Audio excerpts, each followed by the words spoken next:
Hi, everyone. I'm Yewande Falian.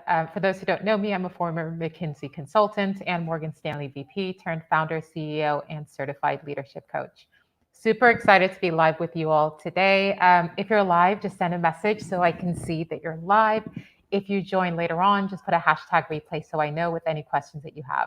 And as some of you may know, at Otito, we specialize in helping entrepreneurial executives as well as serial high achievers unlock their limitless leadership potential, specifically around the areas of helping you move into more impactful, more senior leadership roles.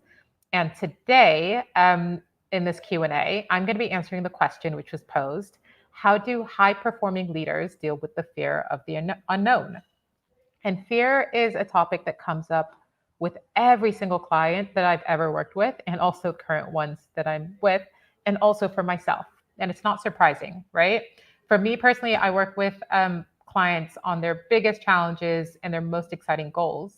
And often that means leaping into situations which we're not familiar with, right? Like leaping into an executive position, a higher executive position, or moving out of a corporate career after 15 years to start your own business, or having a really, really challenging promotion conversation with your boss who you're a little bit worried doesn't really like or trust you.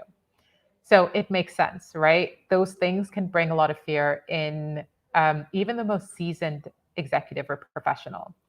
The second reason why this is topical and it makes so much sense is that we are all human. I work with men, I work with women all over the world, and I speak to colleagues, friends, family. We all experience fear. It's natural.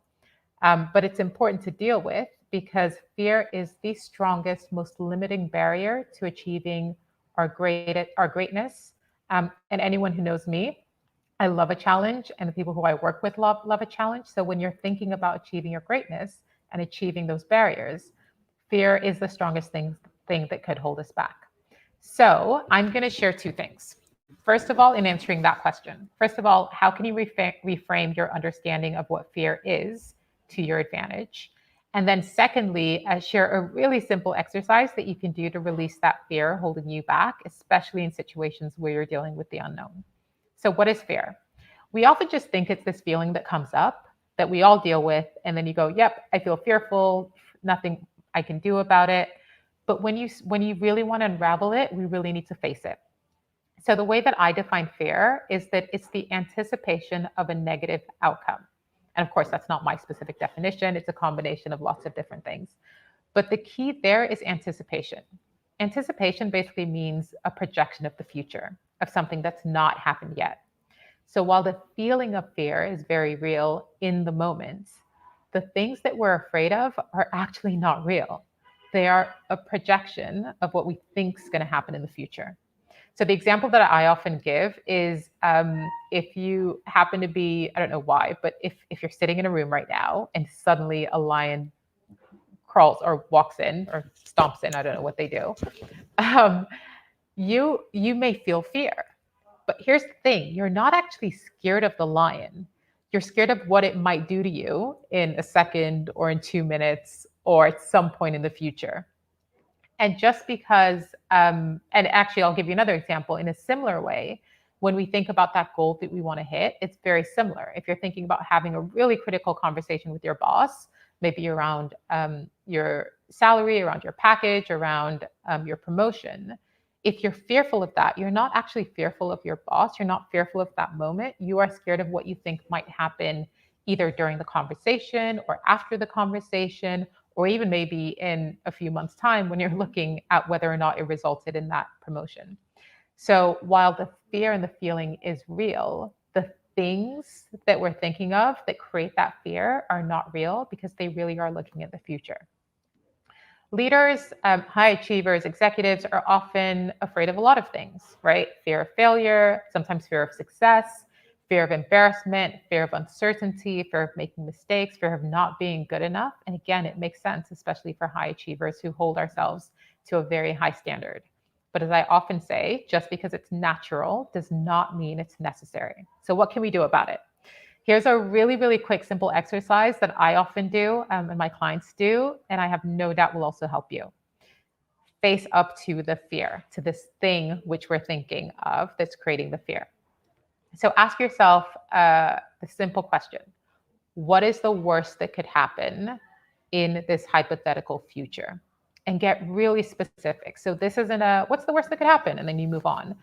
Start to actually think about it. Well, the worst that could happen is my boss gets really angry and I don't get the promotion, right?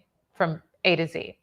And then just think about, on a scale of 1 to 10, how likely is that worst case scenario? 1 being it'll never happen, 10, it's already happened. And really scale it for yourself so you start to get a sense of like, how realistic is this?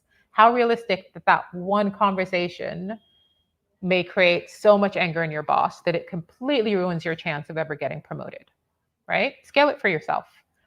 And then, and this is where we start to move forward, think about what would have had to happen prior to your worst case scenario to make that scary future happen, right? So you may say, well, not only would I have had that conversation, but I would have had no other conversation with my boss. Okay, now again, ask yourself the same question. What would have had to happen for that to happen? Well, I would have had to completely stop working with my boss and start working with someone else. Okay, so what would have to happen for that to happen? And keep going into the present day. If you find that you're still fearful and that scenario is still realistic, put a plan in place to mitigate the actual external barriers so that you can move it towards a solution that you want. And if not, hopefully you'll find out that the fear was not something that you really needed to be fearful of. And there's actually a lot of solutions to get you out of there. All right, next steps. First of all, try the exercise, right? Information is interesting, but if you really want to create transformation, do the work to make the change. Maybe try it on a really huge goal, something that you set at the beginning of the year, or something even more recent. And if you've been working at this for a while and you really want to tackle those fears so that you can also feel like you are truly achieving your potential, your limitless leadership potential, and performing like a high performer, really dealing with these fears, then give me a call. Let's chat. Go to www.ottalleadership.com to learn more and book some time with me. All right, stay safe, stay focused, stay energized.